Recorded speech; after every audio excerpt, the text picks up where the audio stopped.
Hello everyone, जैसा कि आप जानते हैं निबोश ने रिसेंटली ही इंटरनेशनल जनरल सर्टिफिकेट के सिलेबस को रिवाइज़ किया है और वहाँ पर अब 3 के बनिस्बत सिर्फ और सिर्फ 2 पेपर है। पहले IGC1, GC2 एंड GC3 हुआ करता था, अब सिर्फ और सिर्फ IG1 एंड IG2 है।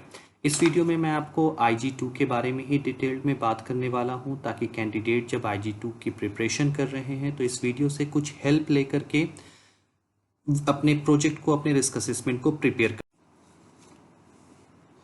IG2 दरअसल रिस्क असेसमेंट ही कहलाता है। ठीक वैसा ही रिस्क असेसमेंट है जैसा कि आप अपने इंडस्ट्रीज़ में करते आए हैं, या जब आप इंडस्ट्रीज़ जाएंगे तो कुछ ऐसा ही रिस्क असेसमेंट परफॉर्म करेंगे।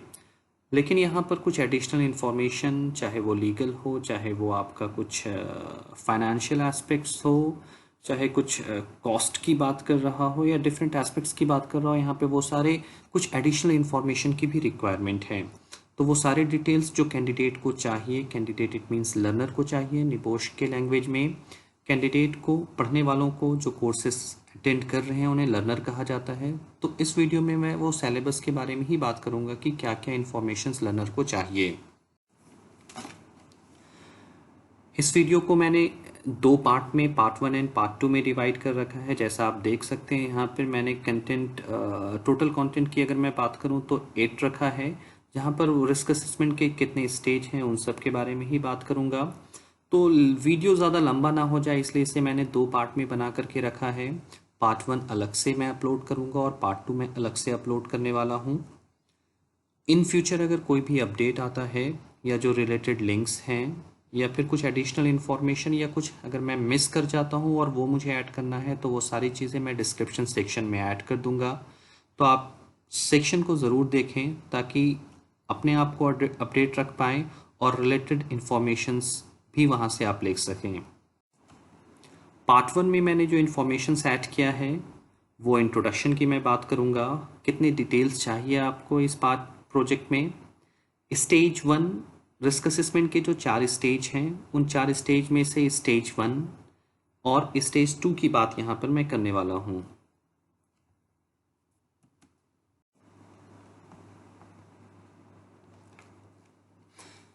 इंट्रोडक्शन सेक्शन की बात करूं तो इस असेसमेंट का मकसद ये है कि जो आपने यूनिट IG1 में 1 से लेकर के 4 एलिमेंट्स तक स्टडी की है, जिसके लिए आपका थ्योरी एग्जामिनेशन भी होता है, और IG2 में जो आपने 5 से लेकर के 11 एलिमेंट्स तक स्टडी की है, जिसके लिए आपको IG2 के प्रैक्टिकल बनाने हैं, तो जो आपने स्टडी करके इंफॉर्मेशन गेन किया है उसे प्रैक्टिकली आप ऑर्गेनाइजेशन में इम्प्लीमेंट कर सकें, वो इस असेसमेंट का मकसद है। साथ साथ यहाँ पर निबोश ये भी रिकमेंड करता है कि जब आप इस IG2 को स्टार्ट करना चाहते हैं तो उससे पहले आप IG1 और IG2 के सारे एलिमेंट्स की स्टडी अच्छी तरीके से कर चुके हैं। कुछ एडिशनल रिक्वायरमेंट की अगर मैं बात करूं तो यहाँ पर क्लियर वर्ड में निबोश ने ये लिखा है कि यहाँ पर आपको huge amount of paper work की ज़रूरत नहीं है, बल्कि आपको उतना ही लिखना है जितना निबोश ने डिमांड किया है। डिमांड इट मीन्स उन्होंने IG2 के लिए एक डिटेल्ड चेकलिस्ट दे रखा है। कैंडिडेट को, लर्नर्स को हमेशा इस बात का ख्याल रखना है, रिमेंबर, हमेशा इस बात का ख्याल रखना है कि उस चेकलिस्ट में लिखे गए सारे वर्ड को आपने अपने IG2 के प्रोजेक्ट में इम्प्लीमेंट किया है। इट मीन्स उससे रिलेटेड इंफॉर्मेशंस आपने लिखा है, आपने कोई भी एक इंफॉर्मेशंस को मिस नहीं करना है। इन केस अगर आप उसमें दिए गए इंफॉर्मेशन, उस चेकलिस्ट में दिए गए इंफॉर्मेशंस या गाइडेंस से कोई भी वर्ड अगर आप मिस कर जाते हैं, उससे रिलेटेड कंटेंट अगर मिस कर जाते हैं, तो आप IG2 में रेफर कर दिए जाते हैं। ये रिस्क आपके ऑर्गेनाइजेशन में जो रिस्क है ठीक उस जैसा ही होना चाहिए, इट मीन्स रियलिस्टिक होना चाहिए। साथ साथ इस फॉर्मेट की अगर मैं बात करूं तो निबोश ने इसे British health and safety regulator, जो वहाँ पर रेगुलेट करता है, हेल्थ एंड सेफ्टी एग्जीक्यूटिव से कलेक्ट किया है। उससे रिलेटेड आप इस लिंक पर, जो मैंने डिस्क्रिप्शन सेक्शन में भी दे रखा है, वहाँ पर जो फ्रिक्वेंटली आस्क्ड क्वेश्चन है वहाँ पर से भी आप पढ़ सकते हैं कि क्या यहाँ पर क्या क्या इन्फॉर्मेशंस को इंक्लूड किया है। निबोश ने आपको जो असेसमेंट फॉर्म दिया है, जिसमें आपको अपने असेसमेंट्स को कंप्लीट करना है, सारे सेक्शन, सारे इट मीन्स 4 सेक्शन में जो डिफरेंट सब सेक्शंस हैं उनमें वर्ड काउंट भी दे रखा है, बट उस वर्ड काउंट का ये मकसद नहीं है कि आपको स्ट्रिक्ट रहना है, रिजिड रहना है उस वर्ड काउंट पे ही। वो थोड़ा मिनिमम और मैक्सिमम हो सकता है। जनरल इन्फॉर्मेशन के बाद जब आपने अपने असेसमेंट फॉर्म को कलेक्ट कर लिया है और अब आप अपने प्रोजेक्ट को, रिस्क असेसमेंट को स्टार्ट करने वाले हैं, तो अब आपको स्टेज के बारे में जानना ज़रूरी है। यहाँ पर 4 स्टेज हैं। वेरी फर्स्ट स्टेज जो है आपका description of the organisation and methodology use. क्या ऑर्गेनाइजेशन है, कैसे आपने इंफॉर्मेशन कलेक्ट किया, उसके बारे में स्टेज 1 की बात करता है। डिटेल में आने वाले स्लाइड्स में बात करेंगे। स्टेज 2 थोड़ा लेंदी है, जहाँ पर आपको 10 डिफरेंट हैजर्ड्स लिखने हैं फ्रॉम 5 डिफरेंट कैटेगरीज से लिखना है। तो इसके बारे में डिटेल्ड में इस वीडियो में ही मैं बात करने वाला हूँ। पार्ट 2 जो वीडियो है उसमें मैं स्टेज 3 के बारे में बात करूंगा और साथ साथ स्टेज 4 के बारे में बात करूंगा। बट यहाँ पर मैं आपको ब्रीफ कर दूं, यहाँ पर आपने जो एडिशनल एक्शन लिखा है उसमें से 3 एक्शंस को आपको चूज करना है और उसमें कंप्लीट एक डिटेल्ड जस्टिफिकेशंस देना है, कुछ आर्ग्यूमेंट्स आपको देने हैं, कुछ लाइक्लीहुड एंड सेवेरिटी के बारे में आपको वहाँ पर लिखना है और कितना जो कंट्रोल मेजर्स आप सजेस्ट कर रहे हैं वो कितना इफेक्टिव होगा उसके बारे में लिखना है। साथ साथ आपको स्टेज 4 की अगर मैं बात करूं तो ये रिस्क असेसमेंट कब रिव्यू होना चाहिए, कैसे लोगों को आप कम्युनिकेट करेंगे और किन लोगों को कम्युनिकेट करेंगे, कैसे आप फॉलो अप करेंगे और अगर वो फॉलो अप अगर एक्टिविटीज फुलफिल नहीं की जा रही है तो आप क्या करेंगे वहां पर, इन सब के बारे में स्टेज 4 के बारे में लिखना है।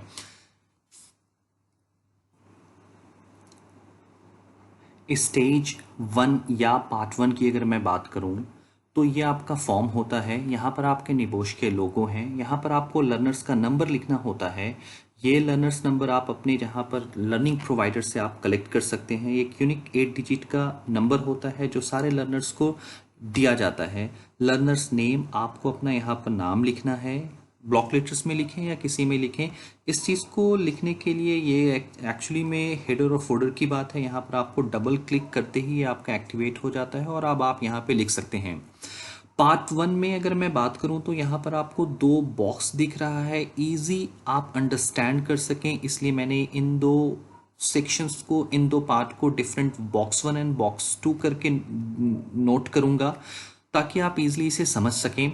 बॉक्स 1 की अगर मैं बात करूं तो यहाँ पर जो आप देख रहे हैं येलो हाईलाइटेड पॉइंट की अगर मैं बात करूं तो ये सारे इन्फॉर्मेशंस लिखनी है, चाहे वो ऑर्गेनाइजेशन नेम है, लोकेशन है, नंबर्स ऑफ वर्कर्स है या फिर अगर anything else that you consider relevant. अगर आपको कुछ और लगता है कि ये रिलेवेंट है और आप सारे डिटेल्स पढ़ सकते हैं, आने वाले स्लाइड्स में भी मैं इसके बारे में ब्रीफली बात करूंगा। अप्रॉक्सीमेटली अगर मैं बात करूं तो मैक्सिमम ये 200 वर्ड्स तक जा सकता है, थोड़ा आगे भी मिनिमम और मैक्सिमम दैट डजंट मैटर। इतने वर्ड्स में आपको बॉक्स 1 को कंप्लीट करना है। बॉक्स 2 की अगर मैं बात करूं, यहाँ पर यह अब आपको बताना है कि ये रिस्क असेसमेंट को आपने कैसे कंप्लीट किया, किस तरह के डॉक्यूमेंट्स को आपने रेफर किए, किस तरह के वेबसाइट्स को आपने रेफर किया, किन लोगों से बात की। तो एक डिटेल्ड इंफॉर्मेशन आपको यहाँ पर लिखना है और ये अप्रॉक्सीमेट सच वर्ड्स में होना चाहिए। जो इन्फॉर्मेशन आपने येलो सेक्शन में देखा है प्रीवियस में, वो सारे इन्फॉर्मेशन ही आपको यहाँ पर मिलेंगे। वो इटैलिक में लिखा गया है जो कि आपको आपके रिस्क असेसमेंट के फॉर्मेट में भी मिल जाएगा। वो सारे इन्फॉर्मेशंस मैंने यहाँ पर भी लिखे हैं आपके इजली अंडरस्टैंडिंग के लिए। बॉक्स 1 में ऑर्गेनाइजेशंस का नाम, लोकेशन, कितने डायरेक्ट एंड इनडायरेक्ट वर्कर्स काम करते हैं, ये सारे इन्फॉर्मेशंस आपको ऐड करने हैं। इसके साथ साथ अब आपको और भी कुछ इन्फॉर्मेशंस ऐड करने हैं कि आपकी ऑर्गेनाइजेशंस की एक्टिविटीज़ क्या है, कितने शिफ्ट में काम किया जाता है, किस किस तरह की रिस्पॉन्सिबिलिटीज़ यहाँ पर लोगों के पास है, कौन क्या एक्टिविटी परफॉर्म करते हैं। मेक श्योर ये सारे इन्फॉर्मेशन आपको चेकलिस्ट में भी मिल जाएगा। जैसे जैसे आप वो सारे इन्फॉर्मेशंस को आप अपने प्रोजेक्ट पर इम्प्लीमेंट करते चले जा रहे हैं, लिखते चले जा रहे हैं, वैसे वैसे वहाँ पर उस वर्ड पे टिक भी करते चलें। रिमेंबर, वर्ड पे आप टिक करते जा रहे हैं। सपोज अगर आपने शिफ्ट पैटर्न बॉक्स 1 में इंक्लूड कर दिया है कि यस मेरे ऑर्गेनाइजेशन में 3 डिफरेंट शिफ्ट में एक्टिविटीज़ होती है, लाइक शिफ्ट ए है, बी है और सी है, तो ये पार्ट को जैसे ही आपने शिफ्ट पैटर्न को कंप्लीट किया है तो यहाँ पर आप टिक कर दें, आप अपने चेकलिस्ट में टिक कर दें। इन केस कोई भी पार्ट अगर आप यहाँ पर मिस कर जाते हैं रिस्क असेसमेंट के फॉर्मेट में प्रोजेक्ट में इंक्लूड करने से, तो आप रेफर कर दिए जाते हैं। बॉक्स 2 की बात करूं, ये भी स्टेज 1 मीन्स पार्ट 1 का ही हिस्सा है। यहाँ पर आपको फ्यू इंफॉर्मेशंस ऐड करना होता है कि आपने इंफॉर्मेशंस कैसे कलेक्ट किया, किन लोगों से आप मिले, किन से बातें की, किस तरह के वेबसाइट्स को आपने चेक किया। ये डिटेल्ड इंफॉर्मेशंस जो आपने बॉक्स 1 में लिखा है या फर्दर आप लिखने वाले हैं, इन सब इंफॉर्मेशंस को कलेक्ट करने में आपने किन डिफरेंट सोर्सेस से मदद ली है। चाहे वो एम्प्लॉयज़ हो सकते हैं, कुछ डॉक्यूमेंट्स हो सकता है, कुछ इंटरनल हो सकता है, कुछ एक्सटर्नल लाइक वेबसाइट हो सकते हैं, कुछ आपके लीगल डॉक्यूमेंट्स हो सकते हैं। तो वो सारे इंफॉर्मेशंस के बारे में स्टेज 1 पार्ट 1 के बॉक्स 2 में आपको डिटेल्ड में लिखना है। स्टेज 1 कंप्लीट होने के बाद अब आपको स्टेज 2 पे आना है। स्टेज 2 में आपको 10 डिफरेंट हैजर्ड्स लिखने होते हैं फ्रॉम 5 डिफरेंट कैटेगरी। तो ये हैज़र्ड कैटेगरी क्या है और हैज़र्ड आपको कैसे अलग अलग लिखना है, वो सारी चीज़ें मैं फर्दर स्लाइड्स में डिटेल्ड में डिस्कशन करने वाला हूँ। बट यहाँ पर मैं आपको एक ब्रीफ दे दूँ ताकि जब मैं वहाँ आपको समझाऊँ तो आप इजीली यहाँ से रिलेट कर सकें। वेरी फर्स्ट आप ये देखना है, यहाँ पे 6 डिफरेंट कॉलम्स हैं। इन सिक्स डिफरेंट कॉलम्स में से आपको 6 डिफरेंट इंफॉर्मेशंस लिखने हैं और जो 10 हैजर्ड्स आप लिखने वाले हैं वो सारे इंफॉर्मेशंस एक दूसरे से डिफरेंट होने चाहिए। वेरी फर्स्ट की अगर मैं बात करूं हैजर्ड कैटेगरी एंड हैजर्ड की बात करूं तो ये हो गया आपका हैजर्ड कैटेगरी और ये हो जाता है आपके वहां पर के हैजर्ड। नेक्स्ट आता है who might be harmed, how might be harmed, साथ साथ व्हाट विल बी देयर।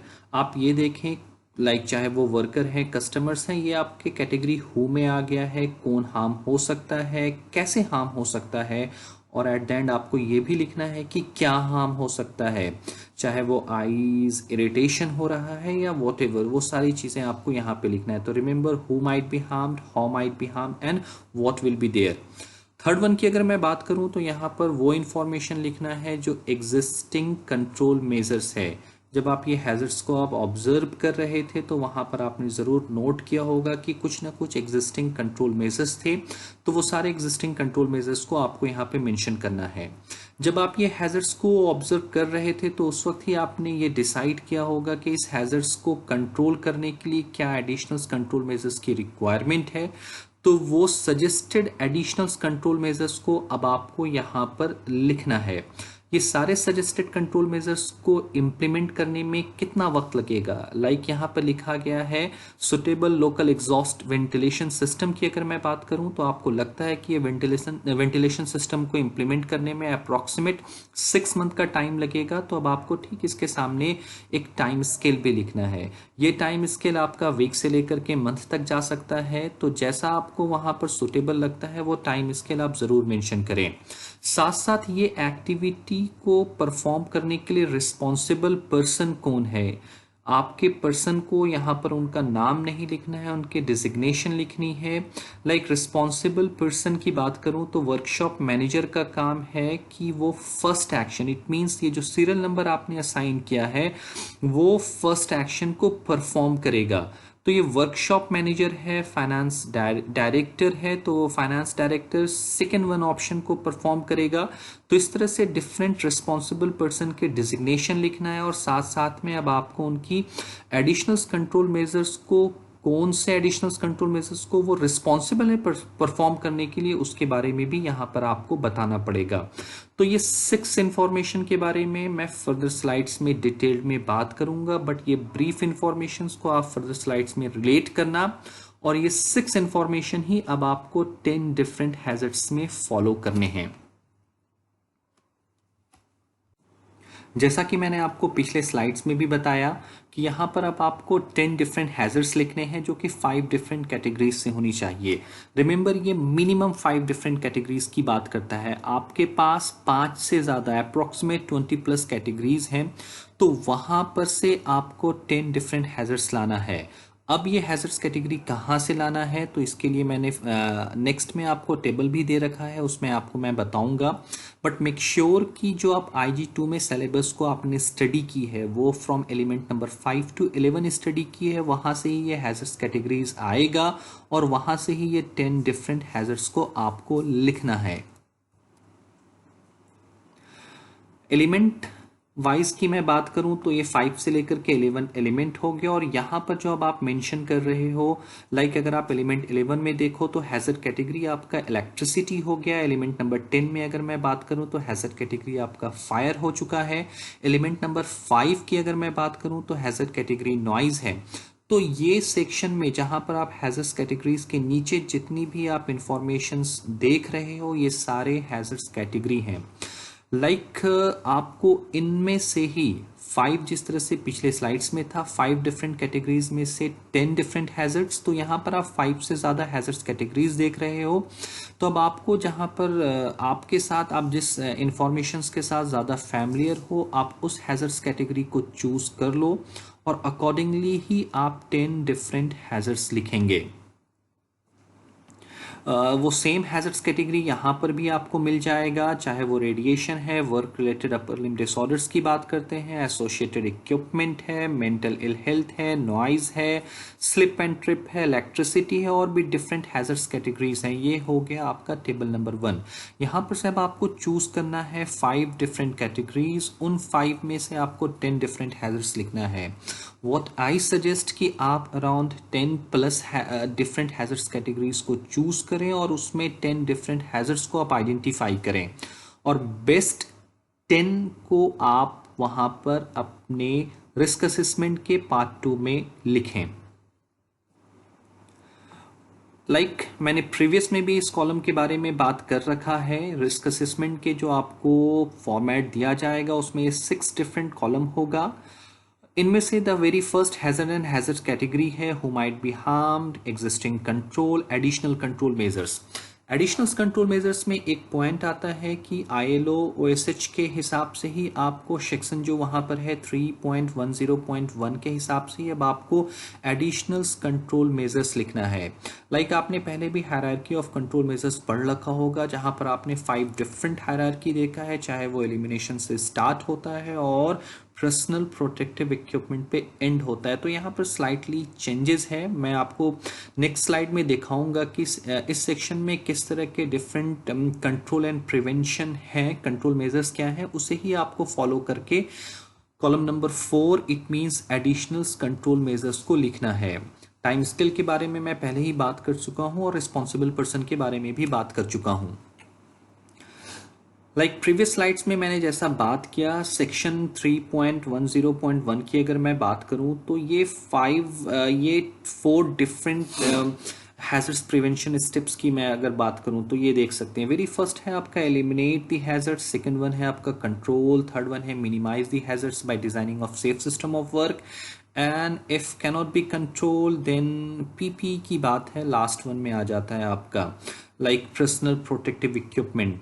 तो इस हायरार्की को आपने प्रिवेंशन एंड कंट्रोल मेजर्स को आपने फॉलो करना है और ठीक इसके ही अकॉर्डिंग आपको एडिशनल कंट्रोल मेजर्स लिखने हैं। ये सेम है, पहले भी मैं आपको दिखा चुका हूं। ये सेक्शन थोड़ा लेंदी होता है इसलिए यहां पर मैंने ज़्यादा वक्त दिया है। अगेन मैं आपको ब्रीफ कर दूं, यहां पर हैजर्ड्स कैटेगरी आपने चूज कर लिया, कहां से चूज करना है ये आपको पिछले स्लाइड्स में मिल जाएगा जहां पर एलिमेंट नंबर 5 से लेकर के 11 तक में डिफरेंट हैजर्ड्स लिखे हुए हैं। आप इलेक्ट्रिसिटी में है, फायर में है, नॉइज है, वाइब्रेशन है, ऐसे डिफरेंट हैजर्ड्स कैटेगरी मिल जाएंगे और उससे एसोसिएटेड हैजर्ड मिल जाएगा। तो हैजर्ड कैटेगरी आप ऊपर लिखें, ठीक उसके नीचे आप एसोसिएटेड हैजर्ड लिख देंगे। देन आप सेकेंड कॉलम में आते हैं तो who might be harmed and what will be the outcomes and how that will happen over there. तो ये 3 इंफॉर्मेशंस को आपको सेकेंड ऑप्शन में लिखना है, कॉलम 2 में लिखना है। थर्ड वन की अगर मैं बात करूं तो यहाँ पर आपको एग्जिस्टिंग कंट्रोल मेजर्स लिखना है जो कि आपने हैजर्ड्स ऑब्जर्वेशन के दौरान कंट्रोल मेजर्स ऑब्जर्व किया था। यहाँ पर आपको कोई भी हायरार्की फॉलो करने की जरूरत नहीं है। बट जब आप कॉलम नंबर 4 पर आते हैं तो यहाँ पर आपको ILO SH 3.10.1 के हिसाब से ही एडिशनल कंट्रोल मेजर्स लिखने हैं, और ये सारे एडिशनल कंट्रोल मेजर्स के लिए आपको एक टाइम स्केल सजेस्ट करना है। वो वीक से लेकर के मंथ तक जा सकता है, और सारे एडिशनल कंट्रोल मेजर्स के लिए एक रिस्पॉन्सिबल पर्सन के डिजिग्नेशन लिखने और साथ साथ बताना है कि ये serial number 1 additional control measures इनके द्वारा किया जाएगा या सीरियल नंबर 5 इनके जरिए किया जाएगा। ये एक एग्जाम्पल है, यहाँ पर मैंने पहले भी स्लाइड्स में इंक्लूड कर रखा है, तो आप इसे डिटेल्ड में ज़रूर स्टडी करें। ये ठीक फॉर्मेट मैंने निबोश के वेबसाइट से लिया है, लिंक मैं आपको डिस्क्रिप्शन में दे दूंगा, वहाँ से भी आप देख सकते हैं। ये डिटेल्ड, ये आपके हैजर्ड्स कैटेगरी हो गया, ये आपका हैजर्ड हो गया high concentration of the process dust. तो मेक श्योर कि ये हाई कंसंट्रेशन ऑफ जो प्रोसेस डस्ट है, इससे ही किसी न किसी को हार्म होगा। वो हार्म किसे होगा, कैसे होगा और क्या होगा, वो यहाँ आ जाता है। इन प्रोसेस डस्ट को कंट्रोल करने के लिए क्या एग्जिस्टिंग अवेलेबल कंट्रोल मेजर्स हैं, वो यहाँ आ जाएगा, और इसे अच्छी तरीके से कंट्रोल मेजर्स करने के लिए कुछ एडिशनल्स यहाँ आ जाएगा। क्या वक्त आपको लगेगा वो यहाँ पर आपको लिखना है, और कौन इन सब चीज़ों के लिए रिस्पॉन्सिबल है वो यहाँ पे लिखना है। मेक श्योर कि यहाँ पर आप more and more additionals control measures लिख रहे हैं, ताकि जब एग्जामिनर आपके पेपर को इवेलुएट कर रहा है तो वो सही तरीके से आपको इवेलुएट कर सके। अगर आप वेरी लिमिटेड वर्ड्स लिखते हैं, ILO 3.10.1 की अगर मैं बात करूं, अगर आप उसे फुलफिल नहीं कर पाते हैं तो आप रेफर कर दिए जाएंगे। तो मेक श्योर आप उस चीज़ को फॉलो कर रहे हैं, और आप एक यहाँ पर एक enough detailed additional control measures provide कर रहे हैं। यहाँ पर आप लिमिटेड दे सकते हैं, बट यहाँ पर आपको डिटेल्ड में एडिशनल कंट्रोल मेजर्स प्रोवाइड करना पड़ेगा। जिस चेकलिस्ट की मैं बात पहले से करता आया हूं, तो ठीक यहाँ पर ये पार्ट 1 एंड पार्ट 2 का चेकलिस्ट है। लाइक आप इंफॉर्मेशंस देख सकते हैं, जहाँ पर मैंने आपको बॉक्स की बात की थी। बॉक्स 1 में आपको ये फ्यू डिटेल्स इंक्लूड करना है।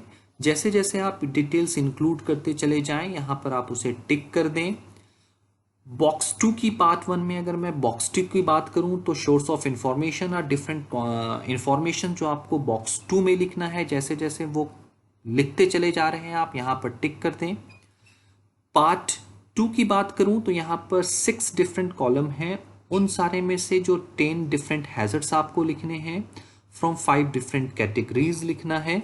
तो वो सारे इंफॉर्मेशंस को लिखते चले जाएं, और आप डिफरेंट हैजर्ड्स कैटेगरीज से लिखते चले जाएं। जब आप ये 10 डिफरेंट हैजर्ड्स लिख लेंगे तो अब आपका पार्ट 2 कंप्लीट हो जाता है। इस वीडियो में हम लोगों ने IG2 के पार्ट 1 एंड पार्ट 2 को डिटेल में डिस्कशन किया है। नेक्स्ट वीडियो में मैं आपको पार्ट 3 एंड पार्ट 4 के बारे में बात करूंगा। यहाँ पर जितने भी इंफॉर्मेशंस मैंने आपको दिए हैं, ये सारे इंफॉर्मेशंस आपको निबोश के वेबसाइट पे भी मिल जाएगा। चाहे पार्ट 1 में मैंने बॉक्स 1 और बॉक्स 2 की बात की है, आप बेस्ड ऑन द चेकलिस्ट आप उसे प्रिपेयर करें। पार्ट 2 में कॉलम 1 से लेकर के कॉलम 6 तक की बात की है, उसके लिए एलिमेंट 1 से लेकर के एलिमेंट 5 से लेकर के एलिमेंट 11 तक में जो डिफरेंट हैजर्ड्स कैटेगरीज आता है, उन सब चीज़ों की बात की है। तो वहाँ से आप इंफॉर्मेशंस कलेक्ट करें, अपने पार्ट 1 एंड पार्ट 2 को प्रिपेयर करें। फर्दर पार्ट 3 एंड पार्ट 4 के लिए इस वीडियो का पार्ट 2 देखें। Thank you so much.